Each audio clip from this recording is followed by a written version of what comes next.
반갑습니다.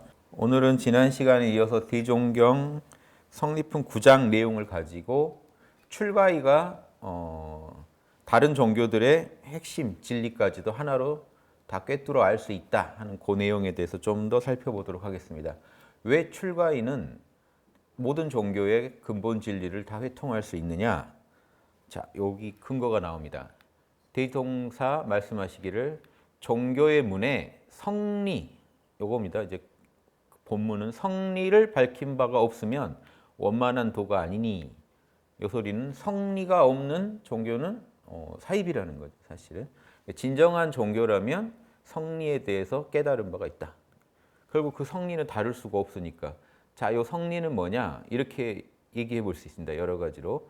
성리는 인간의 본성, 성과 우주의 진리, 이론의 진리리 이렇게 얘기할 수도 있고요. 성리를 절대계와 현상계, 진공묘유로 보면 불생불멸의 본성과 인과보응의 진리 이렇게 얘기할 수도 있습니다. 그러니까 대소유무이치가 다 들어오는 거고요. 천지팔도로 말하면 천지팔도의 불생불멸의 본성과 천지팔덕의 인과보응의 세계에서 구현되는 천지의 8가지 덕 이렇게도 얘기할 수 있고, 또 마찬가지로 진공 차원에서는 우주의 진리, 묘유 차원에서는 인간의 법도, 인간의 12이해의 법도, 우리가 삶을 살아가면서 옳고 그름을 따지는 법도 인과보응의 진리죠. 결국은 인간의 법도가 인과보응의 진리고, 우주의 진리는 뭐냐? 불생불멸의 본성이다. 제가 말씀드린 천지팔도의 본성이다.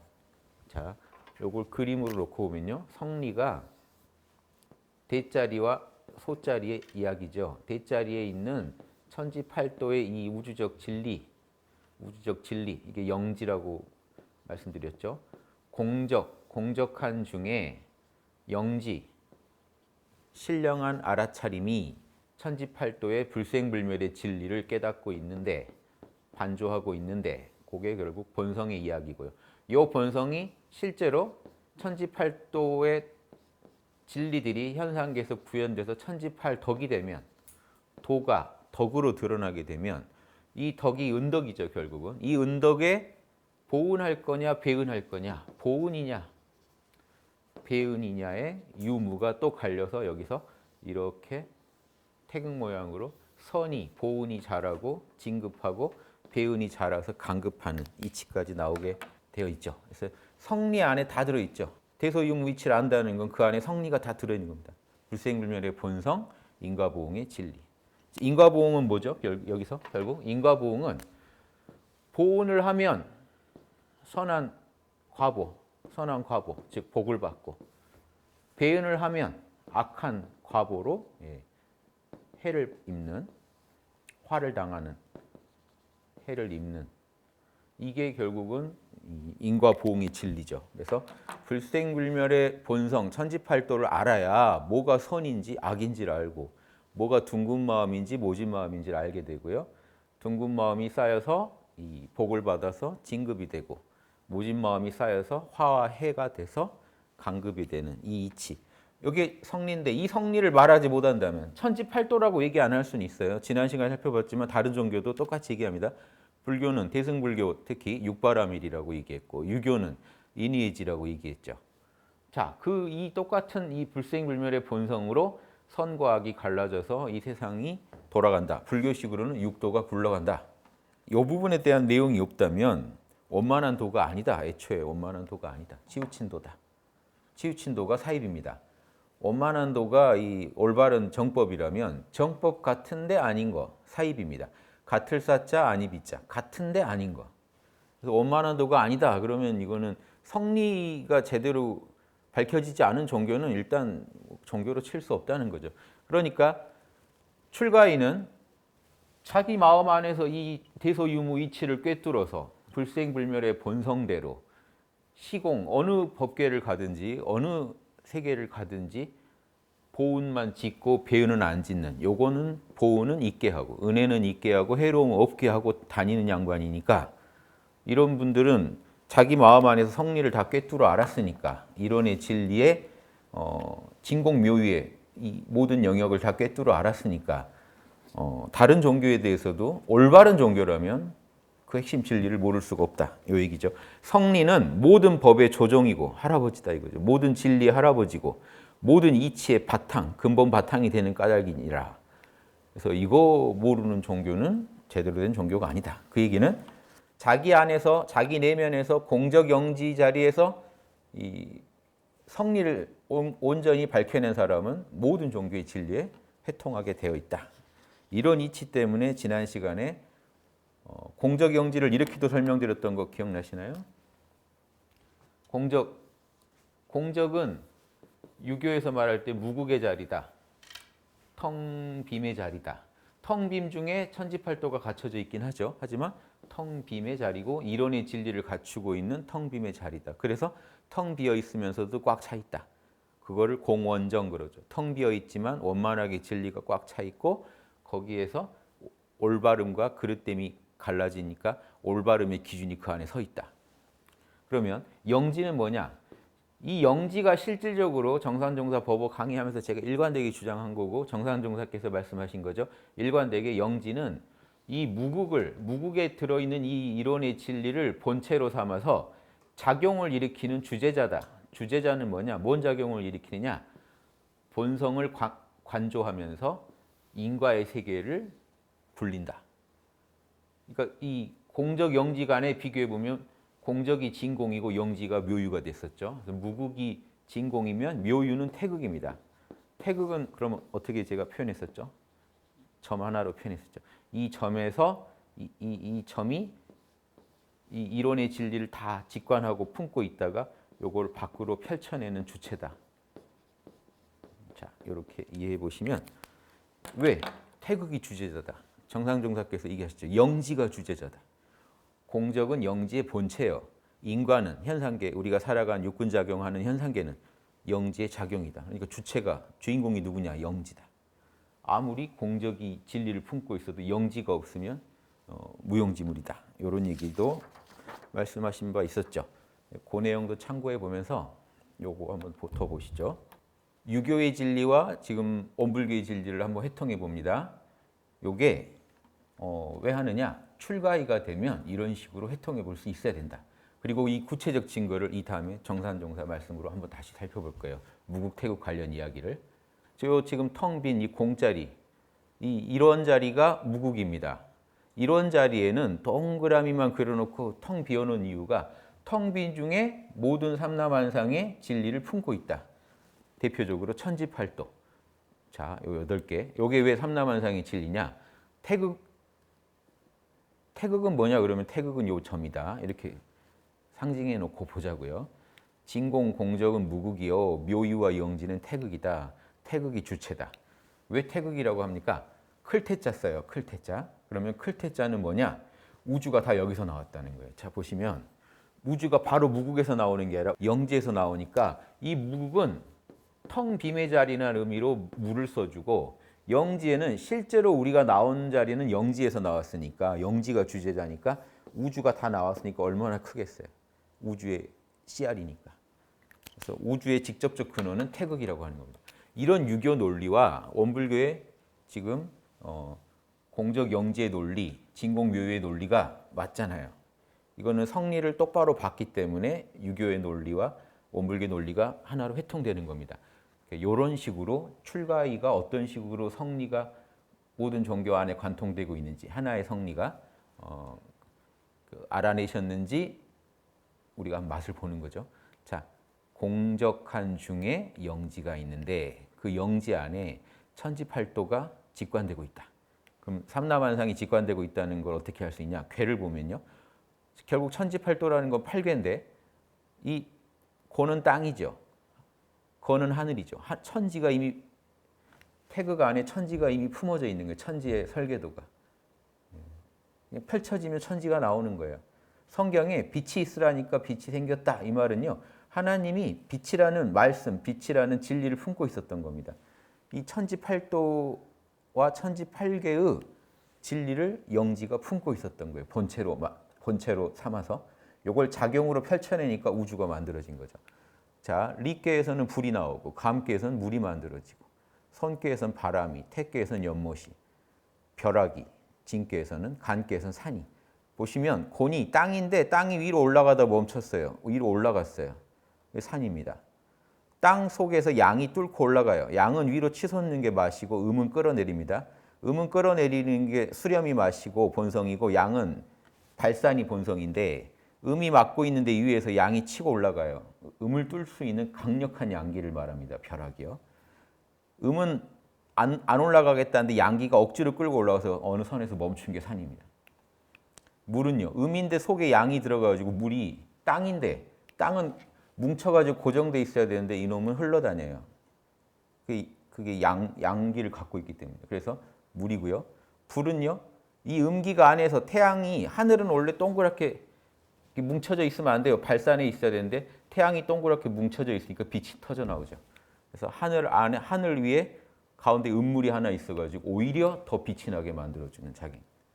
근데 이 불하고 벼락을 보면요, 이 빛이 이 불이 위가 터져서 불이 터져 나오면 벼락이 됩니다. 이게 터지면 이게 되죠. 또 물은 흘러야 되는데 여기 밑에 막히면 고이겠죠. 그러면 연못이 됩니다. 감개 밑이 막혀 있으면 연못이 돼요. 고인물. 그래서 이거 흐르는 물, 계곡물은 이거 감개인데요. 저 태평양 같은 건 택개 써야 됩니다. 고인물이거든요. 고인물이냐 흐르는 물이냐. 거는 순양이고 바람은요. 순양이 음을 만나가지고 땅을 만나가지고 찢어졌어요. 원래 하늘은 한 덩어리여야 돼요. 쪼갤 수가 없는데 쪼갤 수 없는 건체가 밑이 쪼개져 있습니다. 요 밑에만 보면 감개 밑하고 똑같죠. 위에는 하늘이고요. 건개와 감개가 만난 겁니다. 하늘이 물처럼 흘러다녀요. 쪼개져가지고. 그러면 바람입니다. 자, 요건 아주 대략만 제가 살핀 거예요. 이 괴만 분석에도요. 할 말이 너무 많아서. 자, 이런 이치가 고요한 중에 영지, 여러분이 공적 영지 상태에 계실 때 순수한 알아차림 상태로 계실 때 생각을 안 해도 저 천지팔도와 천지팔계는 직관되고 있습니다. 사실은. 우리 안에 갇혀져 있습니다. 본체로. 왜 영지가 이것들을 직관할 수밖에 없는 건가요? 원래 무국에 들어있기 때문입니다. 원래 무국에 들어있기 때문에 공적한 중에 진리가 들어있기 때문에 영지가 빛날 때 영지가 알아차릴 게 자기가 자기를 알아차리거든요. 영지가 공적을 알아차리니까 저 8개의 정보를 알고 있는 겁니다. 영지가. 이래서 현상계에서 빵 하고 현상계 이 시공을 놔뒀을 때 뭐가 만들어지느냐? 저기 설계도 있는 것 그대로 만들어집니다. 그래서 하늘과 땅이 만들어지고 바람과 연못, 불, 물, 벼락, 산이 만들어지는 겁니다. 그럼 마찬가지로 저 영지 자리에 저거는 자연으로 말한 거고요. 자연물로. 인간의 이 본성으로 말하면 천지팔도가 들어있죠. 무량함, 광명함, 성실함 같은 천지팔도가 들어있다가 우리가 한 생각 일으켜서 육군을 굴리면 뭐가 나와야 되죠? 천지팔덕이 나와야 돼요. 실제로 삶 속에서도 무량하게 사랑해야 되고 공정하고 순리자연해야 되고 수용하고 해탈해야 되고 항상 무념 깨어 있어야 되고 항상 광명 지혜로워야 되고 항상 정성스러워야 되고 여기 안 나오니까 나오게 하기 위해서 공부를 하는 거죠. 모든 종교가 있는 거죠. 원불교는 특히 이거를 지금 잘 밝혀가지고 결국 출가인은 내 본성 안에 천지팔도 들어있는 거 확실히 아는 정도가 출가이고 대원정각입니다. 요거 깨달으면 대원정각이에요. 지금 이거를 천지팔도로 놓고 이걸 직관하고 계시는 분 언제든지 내 안에 천지팔도의 진리가 늘 새겨져 있다는 걸 늘 자각하실 수 있는 분은 대원정각 얻으신 출가입니다. 실제로 그러면 원래 그런데 저기 안에 있는 거는 본체로 있는 거는 밖으로 용으로 표현하라고 있는 거죠. 진공 속에 진리가 본체로 있는 거는 묘유 속에서 구현되려고 있는 거죠. 구현까지는 제대로 안 되니까 출가이고 구현까지 온전히 되면 열애의 이렇게 해서 원불교의 진리와 공부 단계가 깔끔하게 설명이 되는 겁니다. 결국은 기본값이 바뀌는 게 출가이다라고 계속 제가 강조하는데 기본값이 어떻게 바뀝니까? 원래 기본값을 깨닫는 거예요. 우리 원래 기본값이 우리가 억지로 만드는 게 아니라 원래 기본값이 공적 영지 중에 천지팔도를 정확히 본성으로 삼고 있다는 거예요. 우리는. 천지팔도를 우리의 본성으로 삼고 있다는 겁니다. 성리의 핵심입니다. 본성으로 천지팔도를 삼고 있기 때문에 요 본성대로 따르면 보은이 돼서 복을 받고 요 본성을 배신해서 배은하면 화를 입는다. 누군가 피해를 본다. 이게 인과보응의 진리입니다. 그래서 이 불생불멸의 본성과 인과보응의 진리는 둘이 아닙니다. 한 기틀 속에서 굴러가는 거예요. 그거 깨달으신 게 대원정각이었거든요. 대종사께서. 그게 성리의 핵심이니까 모든 종교에 이 내용이 들어있다. 자, 그럼 이게 유교에 있는 무국태국의 진리가 원불교에서 어떻게 이렇게 자유자재하게 쓰이는지 보시면 출가위는 이 정도 다뤄야 출가위 이상이겠구나. 요 맛을 보실 수 있지 않겠습니까? 법어 구군편 33장에 보면요. 산동 교당 뜰 앞에 무궁화와 태극기를 보시며 무궁은 무궁하다는 뜻 아닙니까? 한량이 없다. 무궁은 한량이 없고 단순히 한량 없다가 아니라 변치 않으면서 한량 없다는 거다. 그러니까 이건 불생불멸의 진리를 상징하죠. 우리 이 태극 안에 새겨져 있는 천지팔도의 진리입니다. 이 나라가 새 세상 새 도덕의 근원이 될 거를 저 무궁화가 예시하고 있다. 진리는 무궁하니까 이 진리가 무궁하게 구현될 거 아닙니까? 천지팔도의 진리를 영원히 이 땅에 구현하겠다. 이 지상에 구현하겠다. 그게 새 세상 새 도덕의 근원이 된다는 것을 무궁화가 암시한다는 거고요. 태극기는 그 이치가 깊으니 태극은 우주의 원리로서 천지팔도입니다. 우주의 원리로서 여기서 끝나면은 무국이랑 구분이 안 되겠죠. 원리로서 만물의 부모가 되는 게 태극이다. 만물이 어디서 나와요? 태극에서 나와요. 그래서 만물의 부모가 되는 게 태극이다. 영지를 말하는 겁니다. 태극, 묘유, 영지는 무국, 진공, 공적이며 결국 태극은 무국이니 둘이 아니니 무국이 알아차리면 태극이고 태극이 알아차림이 텅 비면 무국이니까 공적, 영지라는 게 텅 빈 알아차림이니까 결국 하나니까 무국은 결국 이론이요. 이론의 진리가 결국 무국이라는 얘기를 하시는 거죠. 무국이 더 본체니까 이론 대도는 결국 불생불멸의 진리 천지팔도는 장차 온 인류의 귀처가 되고 태극기라는 건 사실은 그려놓은 괴만 보면 안 되고 영지가 그걸 직관하고 있고 반조하고 있구나까지 알아야 되고요. 그 영지가 주제자여서 태극이라서 온 우주가 거기서 나오는구나. 그런데 태극은 본래 뭐다? 태극은 본래 무국이더라. 그래서 태극기는 장차 무국의 이론 대도가 온 인류의 귀처가 돼서 되고 그 발원지인 이 나라가 전 생명의 모든 생명 중생의 정신적 부모국이 될 것을 예시하고 있다. 그러니까 지상에서 태극기 쓰는 나라가 그러니까 우주가 태극에서 나왔듯이 지상에서 태극기 쓰는 나라에서 정신개벽이 나서 정신 문명이 온 지구에 퍼진다. 인류에게 퍼진다. 이런 식으로 푸신 거예요. 무궁화는 그 진리가 무궁하고 한량이 없으니까 이 나라가 그 새 도덕의 근원지라는 걸 얘기해 주는 거다. 정신 문명의 발상지, 정신 문명의 부모국이 될 거를 무궁화 태극기가 상징한다. 이렇게 얘기해 주신 거예요. 출가인은 모든 종교의 진리를 꿰뚫어 본다는 측면에서 지금까지 무국 태극까지 가지고 와가지고 말씀을 드려봤습니다. 근데 출가의 핵심은 뭐죠? 대소유무의 이치를 따라 인간의 시비애를 건설한다가 출가의 핵심 아닙니까? 대소유무의 이치가 결국 성리인데 성리를 완전히 우주의 성리를 자기 본성 안에서 자신의 자성불 안에서 자기의 공적영지 안에서 완전히 파악하고 밖으로 나갈 필요가 없어요. 내 안에 다 있으니까. 내 안에 들어가 가지고 대소유무 이치를 완전히 파악해서 자기 기본값이 천지팔도라는 걸 온전히 깨달은 분은 그런 분은 인간의 시비애를 건설할 수 있습니다. 왜냐? 자기 안에 기본값이 천지팔도라는 걸 다시는 잊어버릴 수 없게 깨달은 분은 천지팔도 따르면 선이고 어기면 악이니까. 인과보응의 진리까지 다 아니까. 인간사 어디 가도 옳은 게 뭐고 그른 게 뭐고 이로운 게 뭐고 해로운 게 뭔지 파악할 수 있다. 그래서 단순히 파악할 수 있는 정도가 아니라 법을 제시할 수가 있다. 제법주라고 그랬죠. 출가인은 법을 만들 수 있다. 그러니까 만대 사표가 될 수 있는 모든 사람들이 따를 수 있는 법을 제시할 수 있다. 성인은 반드시 우주의 진리, 천지팔도입니다. 대소유무 천지팔도의 진리에 응하여 인간의 법도 12이해 어떤 것이 옳고 그른가에 대해서 제정을 해 주실 수 있으니 우리 법으로 말하자면 대소유무를 가지고 설명을 해 주세요. 성인 결국 이게 출가이죠. 출가인은 우주 진리를 가지고 인간의 법도를 제정하실 수 있으니 우리 법으로 말하자면 이론상의 종지는 대자리를 응하여 건설된 법이요. 이 공적 영지가 천지팔도를 품고 있는 것은 대자리고요. 이론상의 종지는 대자리고 사은의 내역들은 구체적으로 부모은, 천지은, 동포은, 법률은 이 각각의 우리 삶 속에서 우리가 마주치는 그 구체적 은혜의 당처들은 소자리죠. 왜냐하면 형형색색 찢어진 세계, 현상계에서 육군의 세계에서 만나는 거니까. 육군의 세계에서 만나는 천지, 부모, 동포, 법률은 소자리에 응하여 건설된 법이요. 그러니까 대자리, 진공자리입니다. 영지가 진리를 반조하고 직관하고 있는 모습.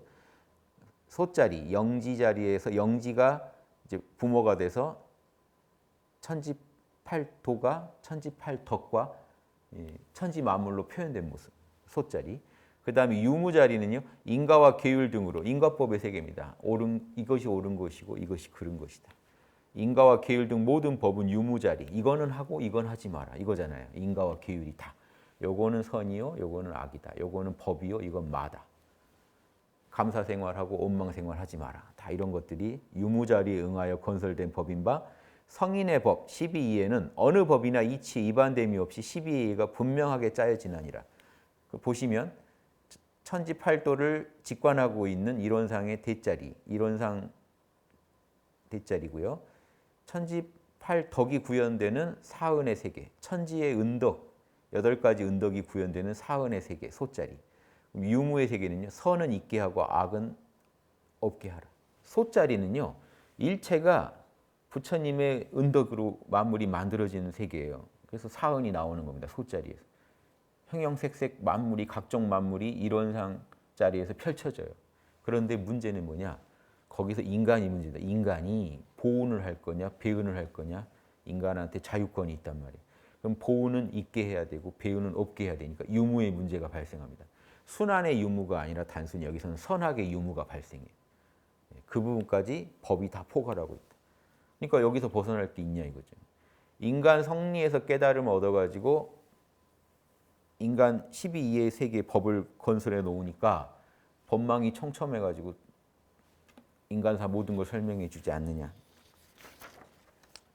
이거를 이제 개인 공부 차원에서 운영하는 방법으로는 첫째, 항상 이론의 채성을 채받아서 천지팔도를 품은 이론자리죠. 그 자리를 채받아서, 그럼 천지팔도를 채받아서입니다. 일심, 즉 선을 잘 닦으라. 그러면 공적 영지자리에 일단 접속을 해야 될 거 아닙니까? 일체를 모른다 하고 내려놓고 오직 순수하게 알아차린 의식만 유지하는 거죠. 단박무심이죠. 단박, 선사들이 말한 단박무심. 단박무심. 그리고 대종사께서 말씀하신 돈공이죠. 단박에 공해져 버린. 유의심, 생각, 감정, 오감을 탁 내려놓고 단박에 무의심으로 들어가는 돈공의 방법을 쓰시라 이겁니다. 그러면 이론의 채성, 진리를 품고 있는 이론자리랑 그냥 접속이 돼서 하나가 돼버리죠. 요게 대자리 운영하는 법이요. 그러면 소자리는요. 요 진공자리에서 묘유가 나오는 거니까 사사처처에 일마다 어떤 자리마다 내가 하는 일마다 맞닥뜨리는 그 상대마다 보훈불공하자 하는 거는 아까 말씀드린 이 사은에 보훈하자는 거죠. 모든 존재를 부처님의 나툼으로 보고 늘 보훈하는 삶을 사는 거는 현상계 안에서 우리가 육군작용으로 해야 되는 거니까 소자리 운영하는 법이요. 그다음에 유무에 집착하지 아니하고 유무에도 너무 걸리지 말고 요 이론상자리에 중심을 두고 유무를 따라 마음을 활용해서 있게 할 건 있게 하고 산란함은 없게 하고 그렇죠. 고요함은 있게 하고 이런 식으로. 그러니까 그것도 유무에 너무 집착해서 걸리면 안 된다는 거예요.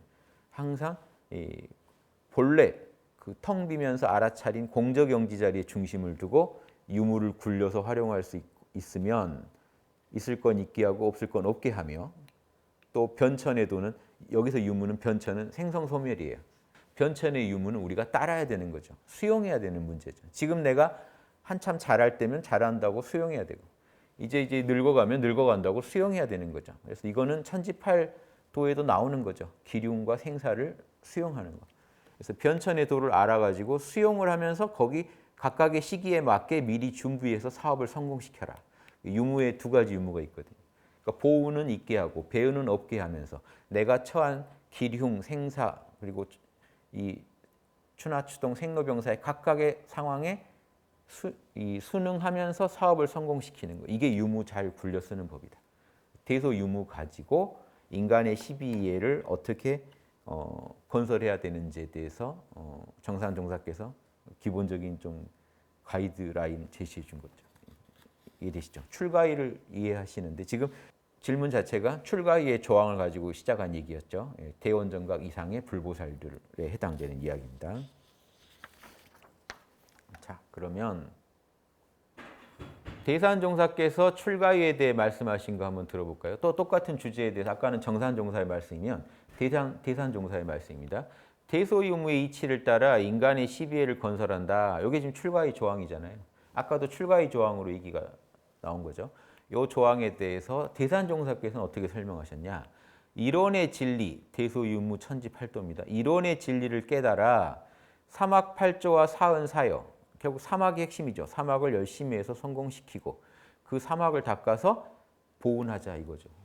보은하는 삶을 살자. 그래서 공부의 요도, 인생의 요도로 생활하고 천리를 보하다가 즉 대소유무 이치를 천리라고 본 겁니다. 우주의 진리라고 아까 정산종사께서 말씀하셨죠. 그걸 천리로 받으신 거예요. 천리, 천지팔도 우주의 진리를 보하다가 인사의 법, 인간사의 법, 즉 십의 이해를 마련함을 이름이라. 그러니까 지금 출가위를 도달하려면 첫째가 우주의 진리를 정확히 봐야 돼요. 그걸 가지고 인간사의 십의 이해를 판정할 수가 있어야 돼요. 그런데 천지팔도라는 걸 구체적으로 제가 꼭 말씀드린 이유가 대소유무의 이치만 봐가지고는 어떤 게 선이고 어떤 게 악인지 어떻게 판정하실 거냐는 거죠. 그러니까 대소유무의 천지팔도가 빠져 있다면이에요. 대소유무 이치가 부족하다는 게 아니라 그 대자리에서 천지팔도를 봐야 된다는 겁니다. 대자리 안에 채성으로서 천지팔도의 채성을 봐야 거기서 천지팔도에 어긋나면 천벌받을 악이 되고 그걸 따르면 복을 받을 천복을 받을 선이 되고 그거 온전히 구현하면 천인 즉 성인입니다. 대종사께서는 성인을 이 열애의 경지를 천인으로도 설명하세요. 천지팔도를 온전히 구현한 천인이 이 3계 대권을 장악한 열애다.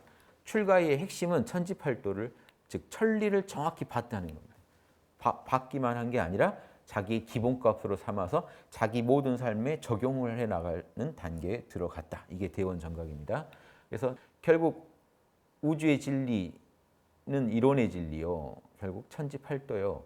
인간이 결국 바르게 십이이해를 잘 알면서 건설한다는 거는 결국 사막을 잘 닦는다는 겁니다. 사막을 잘 닦는다. 사막팔조 사은사역 핵심이 사막이라는 건 제가 누누이 말씀드렸죠. 결국 부모운도 부모님한테 사막을 잘하는 겁니다. 그렇죠? 동포운도 동포들한테 사막을 잘하는 겁니다. 사막을 잘한다는 건 늘 사리 분석을 해가면서 진리대로 살아간다는 거니까 당연히 법률운이 거기서 해결이 되고 법률운의 보운이 되는 거고요. 천지도 천지팔도가 원하는 걸 구현한다는 건 결국 사막 잘 닦는다는 겁니다. 그래서 사막으로 설명을 다시 한번 드려볼게요. 사막으로 보시면 자 정신수양은 뚜렷하고 고요한 정신 자리에서 우리 본래의 자성, 채성을 직관하는 거고 그 직관의 바탕을 두고 여기서 나오는 이 해광, 이 직관을 하면요 해광이 발출합니다. 지혜의 빛이. 그 지혜의 빛이 뭐냐? 자명하고 찜찜함을 판단해내는 거예요. 옳고 그름을 판단해내는 지혜의 빛이 우리 계령, 여긴 대령자리면 계령한테 빛이 비춰요. 그래서 이 계령도 알게 돼요. 해광 때문에. 그 지혜의 빛이 뜨면 하나님처럼 나도 아는 거예요. 갑자기. 요건 옳은 거, 요건 그른 거. 그 판단을 가지고 이제 분석까지 해가지고 자명한 지혜를 연구해내고 사리 연구고요. 이렇게 알고 나면 이론과 실천 방면에서 일상수용의 요법이 진리다. 이걸 만약에 알았다. 그러면 요거 실천 안 할 수가 있나요? 그래서 작업치사 그대로 거기서 법이라고 하는 건 하고 말하고 하는 건 안 하는 거죠. 이 일상수행 요법을 더 깊이 심화해서 이해해가지고 이제 일상수행 요법에 나오지 않은 부분까지도 다 나아가서 인간사 12이해를 법으로 건설할 수 있으면 출가이죠. 이렇게 사막을 가지고 출가이자를 설명드리는 게 좋고요. 여기 보시면 뚜렷한 정신은 공적용지에 안주했다는 거고요. 이미 이 자리는 공적용지의 안주는 법광항마이부터 이루어졌습니다. 그러면 출가이의 맛은 천지팔도를 채받았다는 게 출가이의 맛이죠. 천지팔도를 그냥 천지팔도가 옳구나 하는 거 아는 정도는 법광항마이도 알아요. 근데 채받았다는 건 자기 본체가 됐다는 거예요. 자기의 본성이 됐다는 겁니다. 우주의 진리가 자기 본성이 된 거예요. 천리가. 그래서 이 천지팔도라는 우주의 진리가 나의 본성이 됨을 직관하고 여기서 해광이 터져 나와서 결국은 지혜로 완성이 되는 게 대소유무에 대한 정확한 분석이 딱 떨어집니다. 토가 떨어집니다. 이렇게 해서 천지팔도에 맞는 인간사 12이해의 법도에 대한 분석이 떨어지면 실천으로 인간 법도의 건설이라는 구체적 실천으로 이어집니다. 그래서 이 정확한 분석을 통해서 인간사 12이해를 건설해 나갈 수 있는 실천해 나갈 수 있는 토대가 닦인 게 출가입니다. 그래서 대원정각 위대한 대각을 얻었다 하는 겁니다. 대소유무로 만약에 따져보면 이 자리가 대자리죠. 지금 요 위에는 대자리입니다. 정신수양, 정시선 자리죠. 고요한 중에 진리직관, 고요한 중에 자성직관. 그 다음에 한 생각이 일어나서 육군이 굴러가는 중에 분석을 정확하게 하고 실제로 실천해내는 것은 소와 유무의 세계입니다. 현상계, 육군이 돌아가는 소의 세계, 쪼개진 세계고요. 거기서 옳은 건 있게 하고 그른 건 없게 하는 유무의 작용이 펼쳐지는 거죠. 법억 경위편 38장 보실래요? 여기도 지금 출가 얘기가 또 나옵니다. 법강 항마의 승급 조항에 생로병사의 해탈을 얻은 사람이라는 말씀이 있사오니 이 부분은 항마의에 해당되는 얘기죠. 항마의만 돼도 아까 말씀드렸죠. 항마의만 돼도요. 육군을 초월한 육군 작용이 난 줄 알고 살다가 육군을 초월해서 내 안에 공적영지 자성불이 계시구나 하는 걸 압니다. 그래서 늘 내 안에서 그 공적영지 순수한 알아차림이 늘 빛나요. 법강항마에만 돼도 공적영지에 들어앉아 버렸기 때문에 그래서 생로병사의 세탈을 얻었다고 하는 겁니다. 생로병사는 어디에만 있는 거죠? 자, 요 그림으로 보면 생로병사는 육군 돌아가는 세계에만 있어요. 불생불멸의 자리인 대자리에는 없어요. 생로병사가. 근데 이 대자리가 공적영지 자리니까 법강항마에 도달하신 분은 천지팔도를 내 기본값으로 아직 깐 건 아니지만 공적영지 자리에는 들어앉았다고요.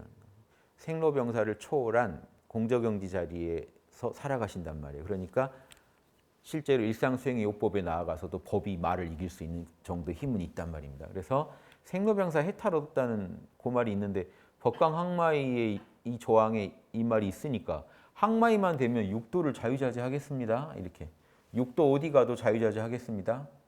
근데 이 말이 지금 안 맞겠죠. 생각해 보십시오.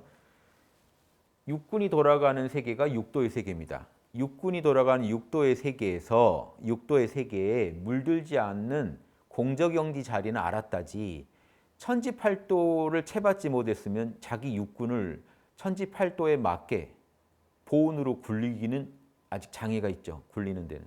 그러니까 육도에 가서 자유자재하기는 힘들겠죠. 인간사 12회를 어디 가서도 건설할 수 있는 출가의 실력이 아니면 육도에서 자유자재하기는 힘들다. 육도에 물들지 않는다는 거지 육도를 잘 경영한다는 건 아니니까요. 근데 그 경영을 끝내주게 잘하면 열애이다. 이렇게 이해하시면 되고요. 그러니까 정산종사께서 항마위에서는 생로병사에 끌리지 않는 정도지 출가에는 가야 자유자재하다. 이해되시죠? 이제. 자, 항마위는 이론상에 안주한 경지잖아요. 다른 말로 공적영지에 안주한 경지이시기 때문에 뚜렷하고 고요한 공적영지에 안주할 수는 있으나 물론 이론상에 안주하면 열애까지 다 설명할 수 있지만 굳이 제가 나눠봤죠. 그냥 공적영지에만 안주했다. 이론상에 안주했지만 아직 지금 천지팔도의 그 진리를 정확히 채받지는 못했다. 이 정도 의미입니다. 뚜렷하고 고요한 공적영지에 즉 법신불 이론상에 안주할 수는 있으나 대소유무 이치에 대해서 알긴 알아요. 아는 데는 걸림이 없습니다. 법강항마에는. 다만 대소유무 이치 즉 그중 핵심인 천지팔도라는 우주의 진리에 따라 인간의 12이해 인간의 법도를 이것이 법이야 라고 이것만 따르면 돼라고 말할 정도의 실력은 안 된다. 그걸 건설할 수 있는 새로운 법을 제정할 수 있는 출가위에 가야만이 그래서 이거는 출가위는 이론상의 진리의 안주 이렇게 구분하자고요. 이론상의 진리, 우주적 진리에 안주했다. 그런 양반이라야 대원정각. 진리를 알아야 깨달은 거예요. 진리를 정확히 알아야 깨달은 거예요. 그런데 이 항마위는 이 진리를 이해했다 정도고 출가위는 진리를 깨쳤답니다. 바르게 깨쳤다.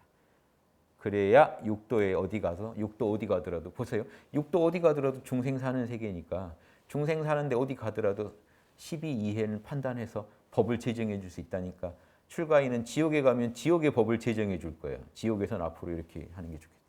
아기계를 가면 아기의 법을 제정해 주겠죠. 축생계 가면요.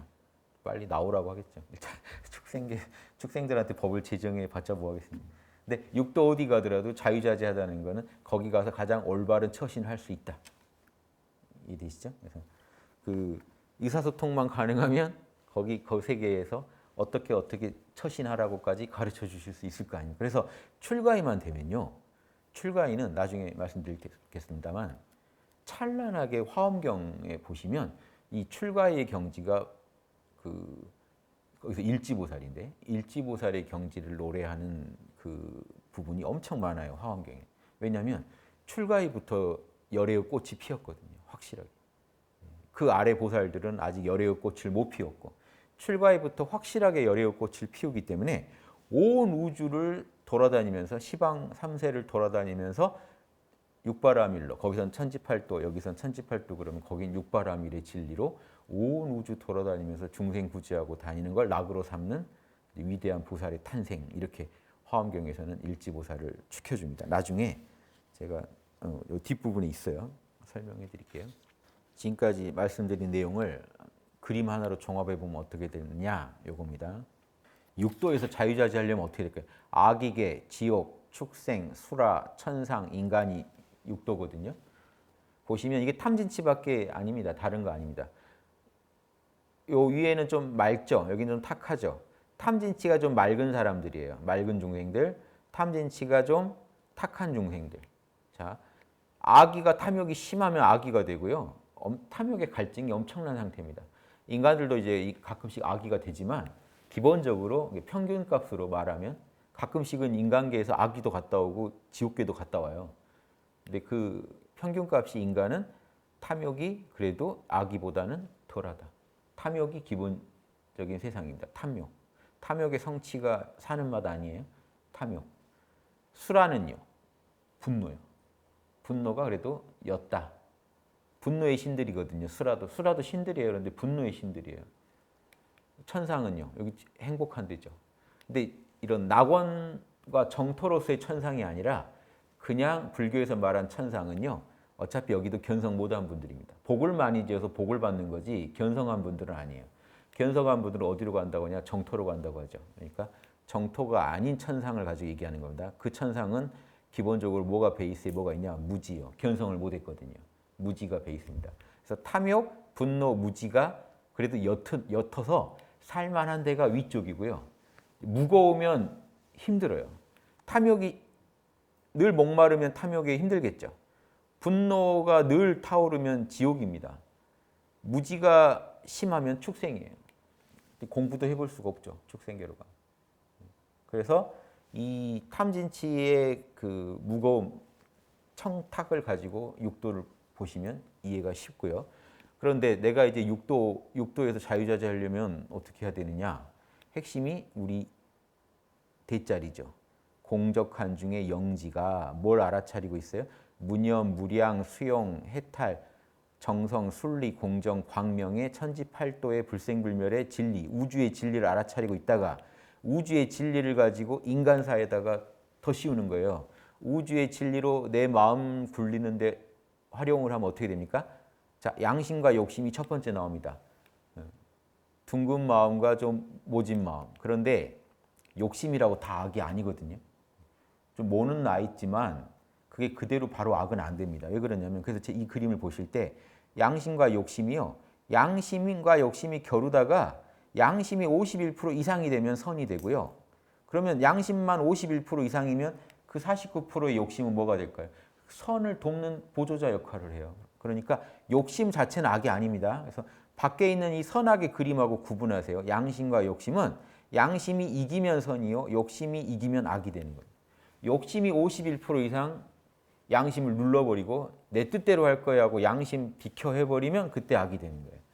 그래서 여기서 선악이 판정이 됩니다. 1차로. 우리 마음이 양심과 욕심이 바로 출동했다가 누가 주도권을 잡느냐, 헤게모니를 잡느냐로 선악이 갈리고 그래서 선이 선 쪽으로 판정이 나면 여기서 선이 쌓여 올라가는 거고요. 그래서 진급이 되고 악으로 판정이 나면 악이 쌓여서 올라가다가 간급이 되는 겁니다.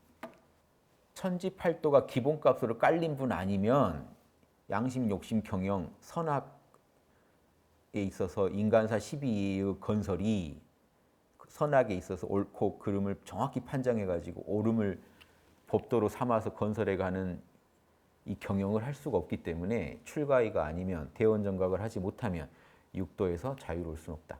아까 그 법강항마의는 이거예요. 이 육도에 있더라도 육도를 초월해 있는 우리 내면의 정토 자리, 자성 정토 자리인 이론상에 머물 수 있는 것뿐이죠. 그러니까 생사에 휘둘리지는 않지만 생사를 경영할 수는 없다. 이렇게 말씀한 겁니다. 자, 이 부분에 대한 이게 제가 임의로 드린 말씀이 아니고 법어 응기편의 22절 보시면 학인이 물어요. 오욕, 식욕, 색욕, 재물욕, 명예욕, 수면욕. 근데 보시면요. 사람이 이거 없으면 어떻게 살아요? 물자가 없으면 어떻게 뭐 의식주를 해결하며 여기 식은 따로 뺐죠. 못 먹으면 어떻게 개체를 유지하며 색욕이 없으면 종족을 어떻게 유지합니까? 잠을 안 자면 건강이 해칠 거고요. 명예욕도 사는 맛이죠. 남한테 인정받고 싶다는. 자, 이거 없으면 중생이 사는 맛이 없죠. 낙이 없죠. 자, 요것이 인간에게 나쁜 것이 오니까 하면 이게 진리를 어설프게 공부한 사람들은 저거 다 없애라고 바로 합니다. 저거 다 악이라고 할 텐데 제대로 공부하시면 어떻게 얘기가 나와야 될까요? 오욕 자체는 좋고 나쁠 게 없다. 그거는 중생이 사는 데 필요한 것이고 사실은 저것 자체도 이론상의 은혜입니다. 이론상의 은혜로 우리가 살아가는 거예요. 분수 이상의 욕심을 내면 요게 아까 제가 말씀드린 겁니다. 양심을 저버릴 정도의 욕심을 내면 죄고로 화한다. 죄와 고통으로 화해버리고 분수에 맞게 구하면 그럼 양심이 51% 이상 헤게모니를 쥐고 양심을 따라가는 욕심이라면 그러니까 양심의 선은 지켜주면서 욕심을 부린다면 그거는 세간의 복락이니라. 그건 복이다. 복 받은 거다. 깔끔하죠. 이 말씀 하나로 아까 제 그림과 이 말씀이 이렇게 합쳐져서 이해되시면 욕심과 양심이 어떻게 선과 악으로 화하는지 이치를 아실 수 있고 이런 걸 꿰뚫어 아니까 출가입니다. 그래서 출가인은 어디 가서든지 엉뚱한 소리 하는 게 아니라 정확한 처방을 해줍니다. 그러면 대종사님께서 뭐라고 하셨을까요? 대종경 선해록 영보 도국장 9절에 보면요. 한 제자가 물어옵니다. 출가 이상의 옳은 도인도 욕심이 나나이까? 일반인이 생각하면 대원정각 얻었는데 욕심 나면 안 될 것 같잖아요. 대종사께서 말씀하시길요. 저 땅에 풀 나는 것과 같나니라. 땅에 풀 나는 거 막을 수 있느냐 이거죠. 어떻게 막아요? 자연의 섭리인데. 탐진치도 자연의 섭리예요. 중생 살림살이 하는데 필요한 도구가 탐진치입니다. 사는 맛도 그래서 탐진치 굴려야 우리가 사는 맛이 나요. 농사 잘 짓는 농부는 매년 농사에 언제나 부지런히 좋은 곡식 싹은 남겨두고 못 쓸 풀은 뽑아내는 것이다. 세세생생 마음 공부도 이러하면 곧 불태전인 것이다. 출가의도 욕심이 일어나는 거 막을 수는 없다. 근데 그 욕심이 일어나는 거 어떻게 한다는 거죠? 관리를 잘한다는 거예요. 관리를. 부지런히 그런 마음 뽑아내라. 여기서 욕심을 다 뽑아내느냐 이게 아닙니다. 아까 말씀드렸죠. 양심을 저버릴 정도의 욕심을 확실히 뽑아내는 양심을 저버린 욕심은 뽑아내고 양심이 제압할 수 있는 욕심은 세간의 복락이 됩니다. 그러니까 모든 욕심을 뽑아내라고 하신 말씀은 아니에요. 다만 땅에 풀나듯이 욕심이 나는 건 자연스러운 거다. 출가의 이상도 욕심은 늘 난다. 근데 뽑아버린다는 건 뭘 의미한 거죠? 올라올 때마다 양심으로 제압해버린다. 양심으로 제압해버린다. 그러니까 양심의 선을 못 넘게 툭툭 막아주는 겁니다. 올라오는 욕심하고 싸우고 있으면 그러면 우리가 살 수가 없죠. 욕심 하나 날 때마다 싸워야 된다. 식욕이 일어날 때마다 왜 밥 먹고 싶은 욕심이 일어날까? 수면욕 일어날 때마다 왜 자고 싶을까? 먹고 싶다, 자고 싶다. 남한테 인정받고 싶다. 내가 잘못됐나? 이런 게 아니고요. 그런 욕망이 올 때 인정받고 싶다 그러면요. 이걸 어떻게 뽑느냐? 풀 뽑는 요령이 있습니다. 어떻게 뽑느냐? 양심이 헤게모니를 장악하게 해주는 겁니다. 중생을 위해서 보살이 되자로 틀어버리는 거예요. 보살이 돼서 제대로 중생들한테 인정받자고 틀어버리면 됩니다. 먹고 싶다. 이거 먹고 부지런히 사막을 닦아서 보살이 되자. 수면욕. 잠 잘 거 자가지고 몸 충전해서 공부 열심히 해가지고 보살이 돼버리자. 계속 이게 욕심을 뽑아버리는 방법이에요. 그 수면욕 자체랑 싸우시면 안 된다는 거예요. 무슨 말씀인지 아시겠죠? 뽑아버린다는 말에 혹시 그 오해하실까 봐. 그런데 풀을 다 뽑는 게 아니라 몹쓸 풀은 뽑아내라 그랬죠. 곡식 싹은 잘 남겨놓고 양심은 계속 배양하고 몹쓸 풀이라는 거냐. 그러니까 선은 계속 배양하고 악은 뽑아내라는 거예요. 그래서 선과 악과 욕심과 양심을 헷갈리시면 안 돼요. 욕심은 다 뽑아내는 게 아니라 몹쓸 풀. 아 이거 양심 저버릴 정도의 욕심, 위태로운 욕심들은 뽑아내고 그러면 어떻게 될까요? 양심이 승리해가지고 욕심을 잘 인솔해가지고 오히려 그걸 가지고 세간의 복락을 만들어낼 수도 있다. 이렇게 이해하시면 좋겠습니다. 예, 오늘 여기까지 마치겠습니다. 경청해 주셔서 감사합니다.